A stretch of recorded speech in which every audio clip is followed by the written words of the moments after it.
Good afternoon. We still have a train to catch. So this session, this particular segment will end at 5 and the ministers will leave the stage, and then we'll have a conversation for 30 minutes with some experts who are joining us online. Basically, they will in many ways challenge what the ministers have told us in the next 50 minutes. So it will be an interesting panel. And the reason we are doing this is because we were told that Europe is peaceful and calm. You don't have too many troubles of your own. So we are bringing some of the politics of the Indo-Pacific to you, just to make it a little more interesting. Before I start, let me first thank Minister Logar and Peter Garg for partnering with us and giving us an opportunity to host this session at the Bled Security Forum. I think it's important to bring a flavor of India to the conversations here. And I'm thrilled that we will also be hosting the Bled Security Forum panel at the Raisina Dialogue next year in India. So I hope we will have more political conversations, more economic policy conversations, and hopefully we will start working together for a common future. Now, in this regard, I think most people would agree that the 21st century sees the Indo-Pacific emerge as one of the key domains. I was reading an article last week which said that for the first time in 200 years, Asia's PPP GDP is now bigger than the rest of the world. So after 200 years, the real economic wealth in that part of the world is greater than the rest of the world.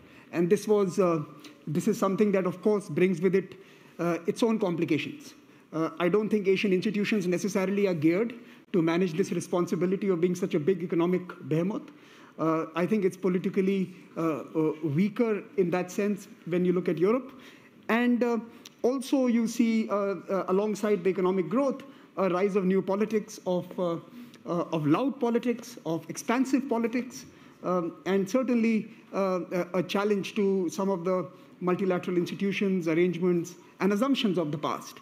Indo-Pacific epitomizes all of this. Dynamic economics, loud politics, and certainly an uncertain future. And to try and decipher all of this, to try and understand how can we partner together to work on putting together the undergirding that will define the Indo-Pacific in the future, we have a stellar panel with His Excellency Dr. Andrzej Logar, Minister of Foreign Affairs, Slovenia. Thank you for joining us, sir. Ababu Nabamba, Chief Administrative Secretary, Ministry of Foreign Affairs, Kenya. Dr. Augusto Santos Silva, who till very recently was steering the EU effort on the Indo-Pacific. He's the Foreign Affairs Minister of Portugal. And Dr. Subramaniam Jaishankar, the Foreign Affairs Minister from India. So thank you for joining us for the ORF's inaugural debut at this particular forum. Let me start with you, Minister Logar. How do you see the partnership going forward? We have seen certain progress made in the last 6 months, the Porto Summit, the India-EU Connectivity Partnership. We've seen greater political and economic depth lent to this bilateral or to this group. Under your leadership, under the Slovenian leadership of the EU, what is your vision for this particular relationship? Well, thank you very much. I'm really glad to host all those eminent guests here in Slovenia on a Bled Strategic Forum.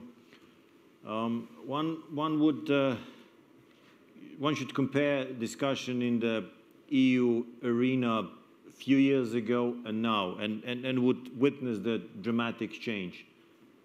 10 years ago, we did not speak about Indo-Pacific, enhanced cooperation with that. Now we are talking about, Mr. Shankar will even participate in Gimnich meeting to talk about the importance of Indo-Pacific. And if something, for example, current involvement in situation in Afghanistan proves how important it is that European Union outreach and try to find a new partnership with the countries from the region. And as India represents the most numerous democracy in the world, I think it's a natural interlocutor within the region in incoming years and decades to come. So Slovenian presidency definitely is trying and is doing to put the issue high on the agenda. And we expect that this dialogue will strengthen and will get even more formal framework in incoming years. And I guess as well, the same vision is shared, at least my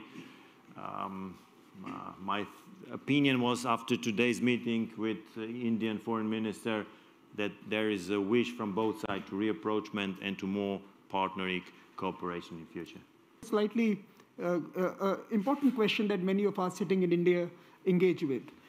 We see that a lot of European countries, and certainly even Slovenia, you are part of a 16+1 initiative where China is an important partner. You are also the member of the European Union. The European Union sees China as a strategic competitor. I think your predecessor in the EU leadership had also mentioned it as a challenge. How do you square these two relationships up? Indo-Pacific, in some sense, and the way we engage with it is to, in a sense, manage the rise and manage the expansiveness of China. And yet here you have this very strong relationship. How do you work with China on the one hand and partner with Australia, Japan, US, and India on the other hand? Well, I don't walk, I talk. You have two, in a way, superpower in the region with the two different systems, approximately the same size of, inhabitants. And I guess as well, two ways of thinking how to do business. And we all know how China is approaching and how they are dealing with their partners, with their competitors, and with our other superpower. Well, just the previous session we had when a Greek foreign minister said that all thought that in relations with China, when China will develop, evolve, they will sooner or later acquire the way of thinking the democratic world is acquiring. But apparently this proved wrong. They have different vision of how to deal and how to tackle more transactional approach in international fora. Well, I think there in the Indian case, it's slightly different. And here I would refer to I would quote one sentence from the book of Mr. Yashankar, The India Way. I find it very intriguing, very interesting. He said, India is better off being liked than just being respected. And I think that this sentence shows the essence of difference between China and India. Well, I'm an optimist, so I hope that this sentence definitely shows this difference. Ask you one quick question. You had also said... persistent. I'm persistent. I want something spicy coming out, but that's my Indian trait. But let me ask you this. You had suggested that Port Koper, if I get the name right, could be an access point for India, in this particular region. How are talks progressing there on that particular front? Have you reached out to the Indians? Have you suggested that as a possible point of entry? Well, we opened this discussion today at our ministerial meeting. We already talked this before. It was a plan during my participation at the Racine Forum, physical representation to come with a delegation from Port Koper, but unfortunately COVID situation postponed this issue. But you can be sure that from Slovenian side there is determination in order to continue in that sense, as we really see that here we can really enhance our bilateral exchange. We look forward to hosting you at Raisina next year in person. Let me turn to Honorable Nabamba, Chief Administrative Secretary, Ministry of Foreign Affairs, Kenya. So, sitting on the Western Indian Ocean, a very important economy of the continent, how do you view the evolving dynamics of the Indo-Pacific? Is this an opportunity that new actors are going to offer to the continent, or is this a challenge and a threat to the system that is already in place? The economies are booming in that continent before the pandemic. So do you think that it's a disturbance caused the politics and the new partnerships? Thank you, Samir. Let me first of all thank Minister Loga for inviting us here to participate in this 16th Bled Forum on the future of Europe. And specifically, this particular conversation on partnerships for in the Indo-Pacific. Kenya, of course, is the Indo-Pacific gateway to Africa. And therefore, this is a conversation that is very relevant to our place in Africa, and specifically the Horn of Africa region. And it comes at such an appropriate time for us, just a month before Kenya assumes the presidency of the UN Security Council. So very, very important conversation. Now, the Indo-Pacific, of course, is not homogeneous. Mm-hmm. It is a very heterogeneous belt, a melting pot of peoples and cultures and interests, and you could even look at it geographically in terms of the Eastern Indo-Pacific, the Central Indo-Pacific, and the Western Indo-Pacific, where we fall. In terms of the evolving dynamics and opportunities we see, and our view of what is happening currently, we see three important dynamics which are important for us. The first one is militarization. Militarization in the Red Sea, that is our immediate neighborhood, and other spots. Of course, we do look at this increased militarization as a source of tension, and something which, if not well managed, if not well handled, could actually escalate into a threat. The second one is piracy and transnational crime. And of course, these two are issues that pose a very real threat given the volume of trade that goes on in these increasingly significant maritime trade route. And the third issue of concern is ocean pollution. Ocean pollution, and you're looking at dumping of toxic waste. You're looking at emission of fumes by ships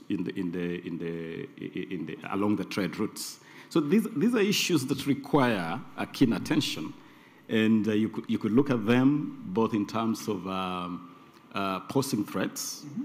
but also presenting an opportunity for countries within the Indo-Pacific region to engage, mm-hmm. to seek solutions too. But perhaps more importantly is the opportunities that you see emerging in this region. And in this case, I want to focus on the recent Regional Comprehensive Economic Partnership. Mm-hmm. That is a platform which we see as presenting real opportunities for engagement, real opportunity for shared prosperity. Because if you look at that region, you are looking at some very interesting statistics, which, if you allow me, I would wish to share quickly. Technology.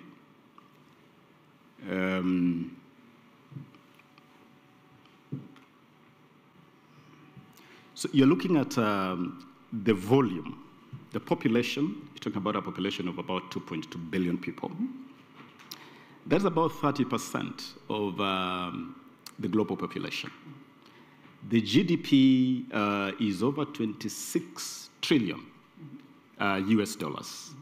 Again, in the region of about 30% of the whole global wealth, and therefore the platform provides an opportunity for countries in the Indo-Pacific to engage. And from where we are seated, as Kenya and Africa, we definitely would want to take advantage of this platform to engage. So you would recognize that in the Western Indo-Pacific, and certainly even in India, one of our most important requirements today is investments in infrastructure, connectivity, and of course in our industrialization processes. Now, the India-EU Connectivity Partnership that was announced this year seeks to reach out and work with other countries. And certainly the African continent and Kenya would be one of the major potential partners of the future for this India-EU partnership. Do you see this as something that is going to add value to the current arrangements that you have? And I'm talking about the Belt and Road Initiative. There is a certain degree of pushback in certain countries because it has been termed as debt trap diplomacy. It has been termed as perverse arrangements. Do you see this kind of new partnership actually offer you greater agency and options going ahead? How do you assess the potential of this recent announcement? First of all, let me make it clear that Kenya is a believer in multilateralism.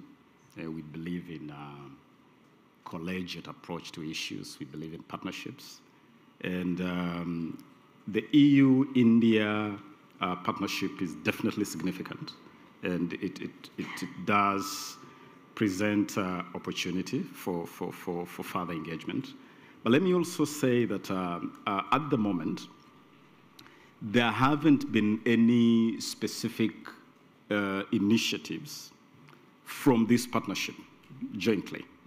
Of course, I'm aware that both India and the EU have significant portfolios in Africa, across Africa, but in their own respective sense.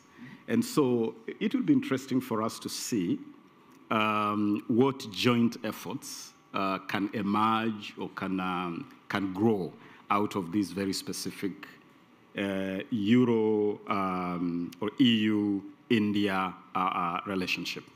Yes. And how do you view the Quad, Mr. Secretary? Is that, Quad has a number of arrangements they have announced around some important issues around health, vaccines, certainly supply chains. How do you see Quad as an actor for the Western Indo-Pacific, where you are sitting? It is an important, development. You had also mentioned the Belt and Road Initiative, the Chinese initiative. In the context of both the Quad and initiatives by China like the Belt and Road Initiative, the position we hold is that Africa is ready to engage and engage in a manner that is win-win. I don't think it would be useful to pose a question that would lead to making a choice, so that one has to make a choice of whether to engage with China on one hand or engage with EU, India on the other hand. The position is that we can engage in a manner that is mutually beneficial for a win-win result for all parties involved. And what Africa is looking for is opportunity for more trade, more investment, shared prosperity. And let me make it clear that we believe there is space, there is opportunity sufficient for everyone. What is not there, certainly, is space and opportunity for our greed. But if it's about space and opportunity for shared prosperity, that is sufficient for everyone. Fair enough. Yes. The Quad as well as the India-EU partnership give you more options, choices, and opportunities. Absolutely. Minister Silva, let me come to you. You have been, in some ways, the architect of the new momentum that has characterized the India-EU partnership. Let me first take you back to the broader question of the liberal order. How important is the politics of the Indo-Pacific for the liberal order? And is EU willing to be a political actor to, in many ways, ensure that this political arrangement remains liberal? I do think that one of the main objectives of the strategy the European Union is preparing for the Indo-Pacific is exactly to reinforce our partnership with those countries in the region that share with us the same adherence to the liberal order model. It means very practically to reinforce our relations with Japan, with Korea, South Korea, of course, with Australia and New Zealand, and specifically with India. The sentence, EU and India are the largest democracies of the world, is not only a matter of fact, is a matter of policy, a matter of strategy. So it was very important, the leaders' meeting between all the European leaders and Prime Minister Modi last May, in order that it established a new momentum for regular interaction between these two large democracies. And of course, when we speak of Indo-Pacific, we don't want to ignore other actors, but we want to multiply our interlocutors in the region, and especially those with whom we share this liberal democracy model. And more, additionally, we want to cooperate more with them in three complementary fields. The first one is to defend our security interests. For instance, the freedom of navigation in that region is a key security interest for Europe, as for the stakeholders in that region.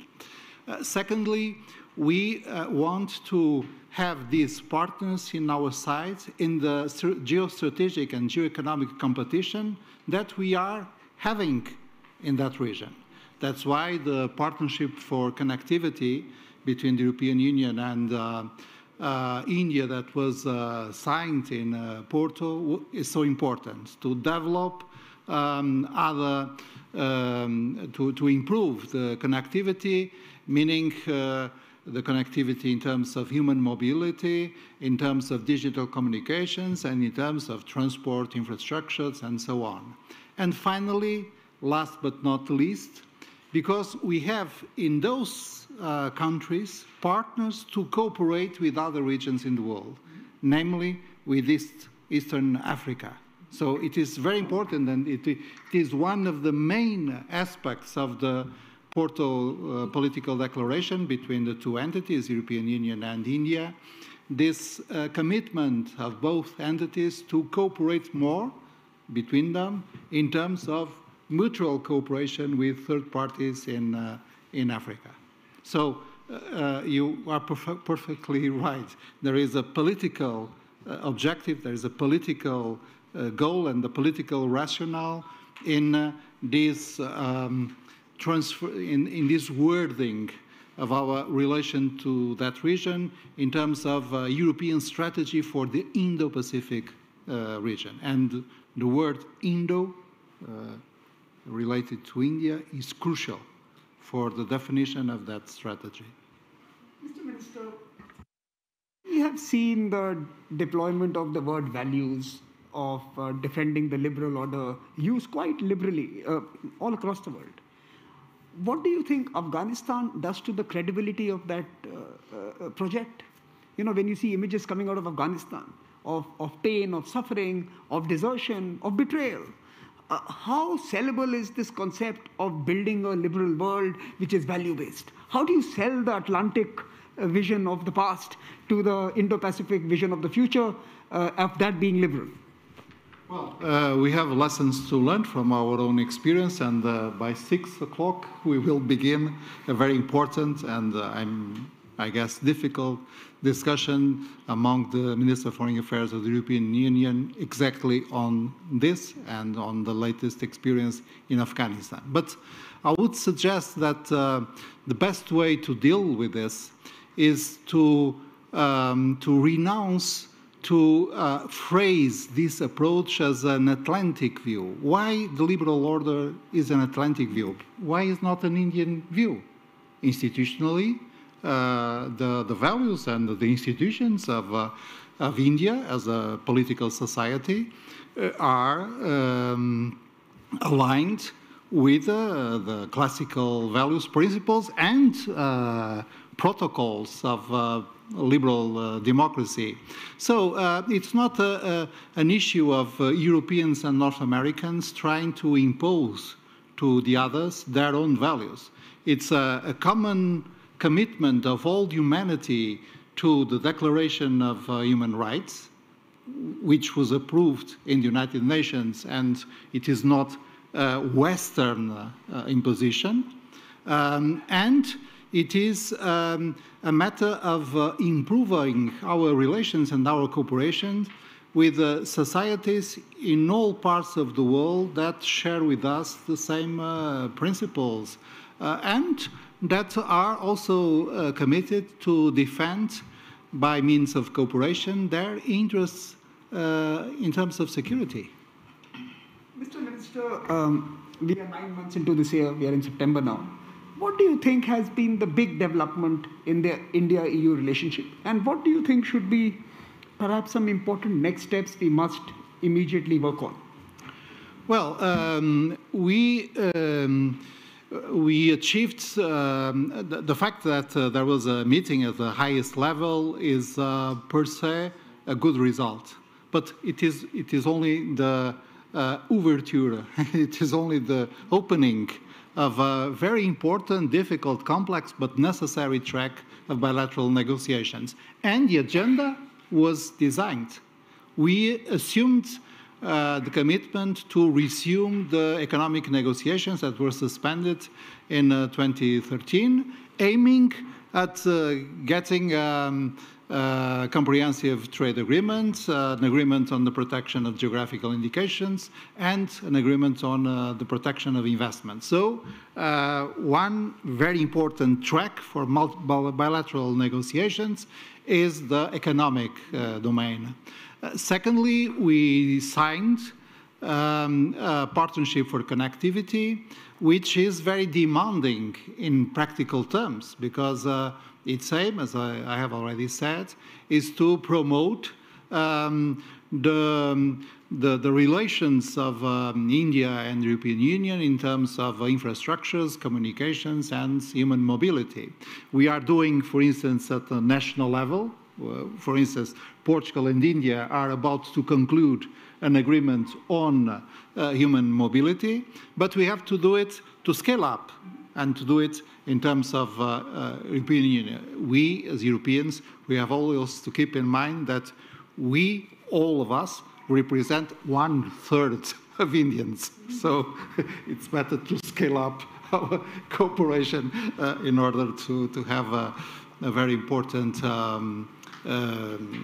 field of interaction with this quasi-continental country.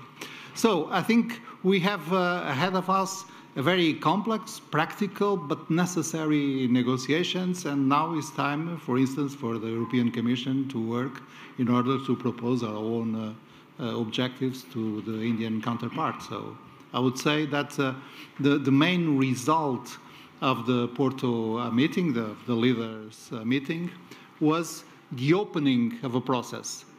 We didn't solve anything. We opened a very important window of opportunity of cooperation. Let me turn to the Indian Foreign Minister, Dr. Jaishankar, and let me again go back to the book that Minister Logar invoked, The India Way. In The India Way, you have stated that part of India's foreign policy strategy would involve cultivating Europe. Could you shed some light on what that phrase means and how exactly does EU fit into India's vision and strategy today? First lesson, when you write a book, be prepared for people to throw it back at you. I learned something in the process.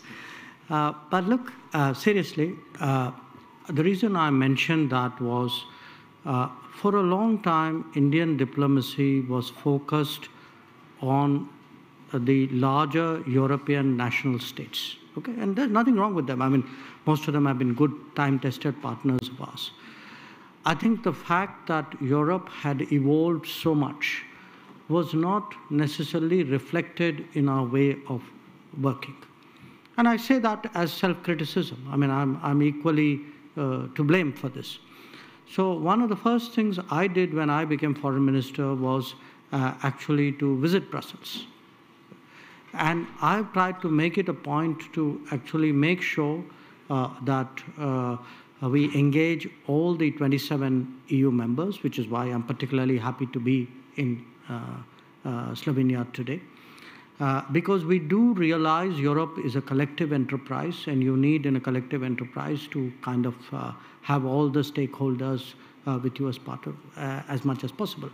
Now, why should we cultivate Europe collectively? In a way, the answer was given by my Portuguese colleague, which is there are a lot of things in the world which are not necessarily Western in the way in which people tend to see it or people tend to portray it. I think today when you speak about a liberal order, when we speak about trust and transparency, I think these are issues which at one time may have been more central to a Western discourse, but are today increasingly shared beyond the Western world. And I do see a lot of issues where India and Europe have meeting points, and it's important to come to Europe, engage your European counterparts, discuss it with them. And one of them is actually, where does Europe stand vis-a-vis Asia and the Indo-Pacific? Because I would argue that especially after 2008, for reasons which we all know, Europe has been much more reticent about articulating its interests and backing that up beyond its immediate confines. And in a globalized world, that is not even in Europe's own interest. So Europe needs to know that it has friends in Asia, in the Indo-Pacific, that a lot of principles and values and outlook that Europe has, a lot of other countries share it. I think that binary, Western, non-Western is a false binary. I think it's a very self-serving binary. And I think by strengthening India-EU relations, we refute it very convincingly. You have also spoken in the past of the few sectors where there is imminent opportunity for both sides. You mentioned climate change as being, or climate response as being one of them, digitalization as being another one. How do you reconcile the differences within the EU in terms of the way they want to move their technology decisions? There is the overbearing presence of a large actor who is not necessarily trustworthy or transparent in many of the activities. How does India reconcile this digital bridge with the EU when EU itself seems to have big differences within in terms of the choices they make in the technology regimes? Look, I mean, it's not India's responsibility or India's capability to solve EU's problems. That's for EU to solve. I mean, it is natural if there are 27 countries in a collective, you will have a spectrum of views and interests. So there will be a European debate, like there will be an African debate, or like there will be a South Asian debate, or there will be an Indo-Pacific debate. I think what is important for us is whether the net result of that is an outcome with which India is comfortable as a basis of a partnership. And today, if you look, I don't want to say a post-COVID world because we are still very much in a COVID world. What has the COVID world done? COVID world has raised fundamental issues whether the current globalization model is the right model. The word strategic autonomy, which used to be heard politically in India decades ago, is today heard in Europe, economically. Okay? Today, issues of trust and transparency, reliable and resilient supply chains. I mean, these are the terms which the COVID world has spawned. And I think it's important in a world where all of us have expanded our perception of national security to cover something more than, a kind of a military, political, physical, intelligence security, to a larger sense of well-being, vulnerability. In this world, I think societies who are, in a sense, democratic, who are market-based, who are open, who may have their own debates, and we may not always agree. I do think that there is a kind of a new basis for conversations which are coming out in a COVID world. I mean, today you are pointing at India and EU, but I think it applies equally to India and Africa, and presumably to Europe and Africa as well. Dr. Jaishankar, you alluded to Fortress Europe after 2008, where in many ways, while they embraced economic globalization, they were reticent to engage politically with the world. Do you sense a shift? You see lots of boats floating from Europe to the Indo-Pacific. You see UK send its fleet. You see Germany make a trip. You see other announcements. The French, of course, are active and ambitious in that region. Do you think this is a new political moment for EU, or is it too early to reach that conclusion? Well, I mean, there are certainly, as you said, a lot of boats moving, but I think that I won't reduce the debate to that, and I am not disrespecting your remark.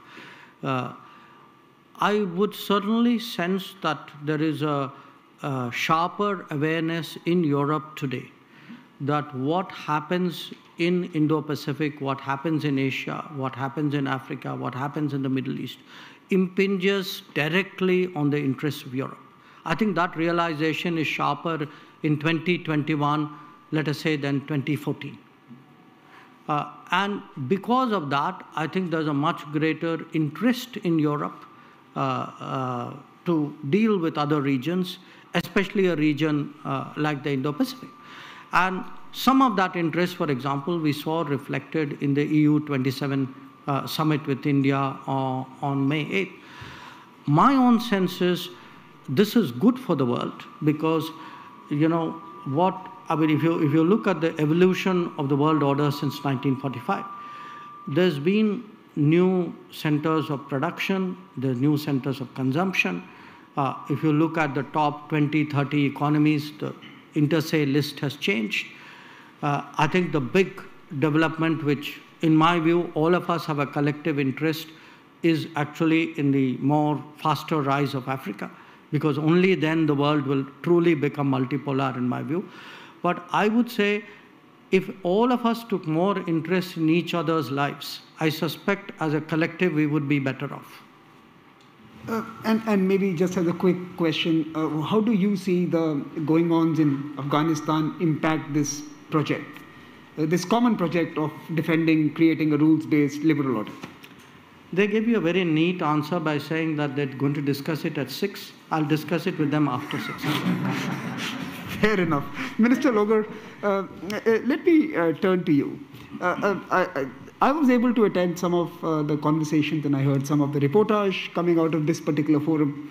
What is very clear is that, like within the country I come from, there are internal divergences on some key questions. And you don't hold back like we don't hold back. I think they are quite public differences on investments, difference on also the nature of political regimes. My question to you is that when you have a very vibrant and divergent internal system within the EU, would you be comfortable on creating common positions on some really difficult questions that the Indo-Pacific is posing? For example, the development in South China Sea. For example, on Taiwan or Hong Kong. For example, in the Himalayas. Do you think that the EU, as a political actor, and that's what Dr. Jaishankar was suggesting, EU as a political actor, can it reach that degree of consensus to take a position on some of these difficult questions? Well, Europe is in a system that is sui generis and it has its own goods and bad things. So there are 27 member states, and in some area we have, let's say, communitarian system, and some system we are working and performing like independent state. Well, in foreign and security policy there is unanimity required, which means that sometimes it's a bottleneck to adopt a bold decision on regarding, let's say, international relation. And as you know, it's a high representative that it represents foreign policy of the European Union upon agreement of member states. So the architecture as is it now, I think it's giving, let's say, united statement for broad issue, but those very sensitive issues are more or less left aside for the member state today on their own. And I think it's okay, it's good for that, because otherwise it becomes too uniform approach. However, as long as we are tackling human rights issues, so let's say the ideas of the founding principle of the European Union, as I remember, we always succeeded to have bold decision. We succeeded to adopt new sanctions. We succeeded to adopt other measures that was, on the arsenal of European Union available in a toolbox for, say, force with, the, in a way, not so soft but not so strong power other interlocutors into the direction we think it's right. Mr. Silva, can I ask you the same question? Same question? The same question. Do you think there is a need today to mobilize a political consensus to be a real actor in some of these it's a tough neighborhood, Indo-Pacific? Yes, I do think that consensus and its consequence, the unanimity rule, is a factor that can enforce European positions. When we agree, it's 27, we have a legitimacy and we have a capacity that none of us could have if it acted individually. But this has this is a coin with the two faces, and the other face of the coin is that we have morally and politically, each of us, the duty to contribute to a consensus. Sometimes Portugal, it is the case of Slovenia and many other member states, we have to have an evolution in our position in order to approach the consensus, in order that the unanimity is possible. And unfortunately, currently 1 or 2 or even 3 member states are not accepting this political responsibility. So we face some cases, fortunately they are quite few, but sometimes in important issues in which we cannot approve a declaration of the European Union as such, because one of the member states is vetoing it. And this is not the idea of founding our external policy and security policy on a consensus, a very strong one, but it has this assumption that everyone can contribute to that consensus.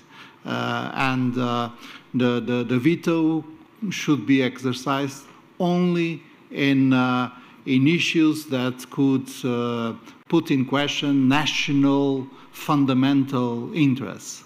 So perhaps this is already a debate that we are having internally, and I think this debate will be very important, very tough, but it is very necessary. If not, what we are doing is what we call the enhanced cooperations. It means that groups of member states go into a direction more deeply or more rapidly than the organization as such. And is that a real danger? Is that a danger, that you would see some breakout groups putting together more muscle and weight behind certain issues? Theoretically and politically, I do think that Europe is a mosaic. Mm-hmm. Very different countries with different traditions, languages, histories, and even ways of living. And this is a strength of Europe. This is a richness of Europe being this mosaic. But in the next future, we will see what we call the variable geometry. We will see that we shall have a common ground in terms of internal markets, of course, of values, common values and institutions, and in terms of some very general approaches. And we are going to see different formations of states within the European Union. Some of them share the same currency, as it happens in the Eurozone. Some of them have what we call the structured cooperation. It means more improved cooperation in terms of defense and security, and others forming other groups in other fields of cooperation. So I do think that not in this mandate, but somehow and in the next decades to come, Europe will see this evolution in terms of what we call multiple speeds in our European integration. Minister Loba, you want to comment? Yeah, I wanted just to add the fact that, I mean, talking about keeping the unanimity in foreign policy of EU foreign policy, or let's say moving it away in order to be more concrete in a statement on foreign relations, it's constantly moving around. Ministers and other decision makers and the institutions as well are talking about. European Parliament is regularly talking about. Even we both during our last visit discussed about this, and Augusto had a very good argument in that sense that in order to prevent going to qualified majority in foreign policy, in foreign relations, is, and preserve unanimity, is not to abuse unanimity for your own political goal. So abusing it is the strongest argument against not keeping the unanimity. And I think this really nicely represents the broad thinking. Mr. November, the last 2 years have actually shown a torch on the international system. We have looked at issues around vaccine inequity. We have seen countries struggling to access drugs, pharmaceuticals, and health services. More recently, we have seen certain political upheavals in different parts of the world. Sitting in Kenya, how do you assess the performance of the international system in some of these critical questions around development issues, health issues, political and security questions? And are you optimistic about this new political geography called the Indo-Pacific that is emerging? Do you think that this offers us a chance to reset and restart, or do you think we are going to see some tougher times ahead? Recent developments, of course, have definitely put a strain on the established regional multilateral systems and their ability to deliver. And the COVID-19 pandemic has especially brought to the fore some of the challenges that remain very alive in our midst. Take the challenge of unhindered or free access to vaccines, for instance, which has really demonstrated the inequalities that still exist. And sometimes we forget, when faced with an existential threat such as the COVID-19 pandemic, we forget that limitation in any part of the world is actually a risk to the whole world. And therefore, it is a lesson to the world that we need to do more together. And we need to strengthen the systems we have put in place to deliver on some of these promises. Now, do we have faith in the evolving architecture, if I were to call that architecture of the Indo-Pacific, to be a platform to provide answers to some of these challenges? I would say certainly yes. I said at the beginning that this is an area of an amazing constellation of diversity in terms of cultures, peoples, countries at different levels of development. Yet there is also a very strong shared history and certain values that, if given prominence, can bring this region together in a very strong way. And certainly, therefore, we see the emerging cooperation around the Indo-Pacific as a good opportunity. And that is why, as Kenya, as Africa, we definitely want to play a prominent role and ensure that we achieve the aims of this agenda. And specifically, there are certain things that we would want to see happen quickly. Some of the measures that we are putting in place in Africa, for instance, I'll mention in this regard, the Africa Technology, the Africa Maritime Technology Cooperation Center, which is located in Mombasa, Kenya. It's an important platform for working on the question of maritime security and some of the challenges that I mentioned earlier, ocean pollution. We can build partnership around institutions such as that to deliver solutions that we know that if solved, can unleash incredible growth in areas like the blue economy, for instance. Kenya has also put in place recently a Coast Guard as part of efforts to strengthen the whole agenda of maritime security, to deal with the challenge of piracy and transnational crime. These are areas of cooperation. And now we are already doing a lot with the European Union. We are already doing a lot with India. And all these present an opportunity definitely for us to do more together for the shared prosperity of this whole region and the world. Dr. Jaishankar, let me come to you as we close this first segment, the 1 hour segment with the ministers. End of the day, any partnership, any arrangement, any coalition is judged by its performance. What do you think are the key deliverables that this partnership, this collective has to produce, has to deliver to countries and regions and communities to be counted? Otherwise, it's just a talk shop and a panel discussion. Which partnership? India-EU partnership, specifically. Partnership has definitely economic deliverables. I think it has a connectivity deliverable. Certainly, it has a values and outlook deliverable. It has a political deliverable.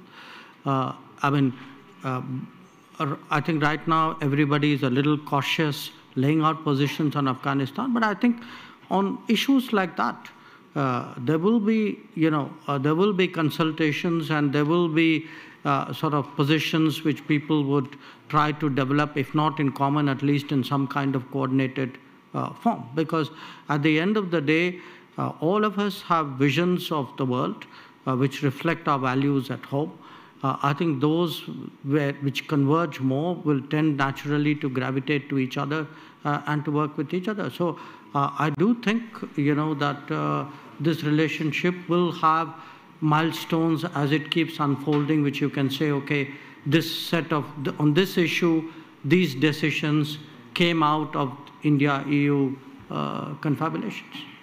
So I think that's a good segue to close this particular segment. There are economic deliverables, there are political deliverables, and then there are value deliverables that the India-EU partnership, especially in the Indo-Pacific context, must be appraised through. And let me thank the ministers. Please join me in applauding their interventions this afternoon. And thank all of you for joining us.